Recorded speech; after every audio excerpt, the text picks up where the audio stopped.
As subs will be coming through. 5-point lead na to. Pero speaking of 3 from the corner, nakasagot agad. Libreng-libre, can get it to go. Rebound dito naman, nakalibre, can't answer here. Nicolas. Yun yung nagiging problema talaga ng Generals, no? I've noticed this even on their last game. They have a tendency to foul if Ateneo can capitalize as Marcos Nicolas shooting 2. First free throw is good here, you know. Try and work more into this lead. Pass here to the paint.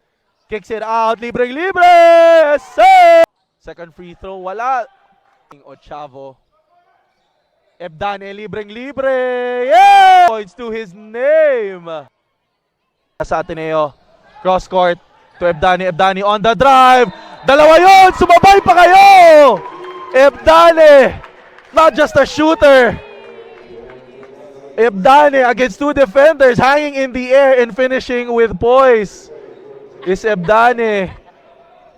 I love that, yung face ni Ebdane dyan. Just sabi, this is what I do.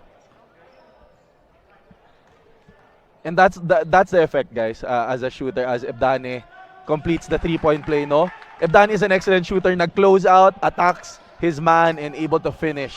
Pass! Nice pass sana! The Asia basket, because just like that, unti-unti Short!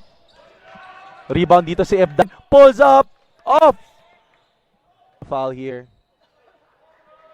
Sabi ni Ebdane, I was just playing D. They wanna set. Pero ito, trailer, Ebdane, libreng-libre for the deuce. To the corner.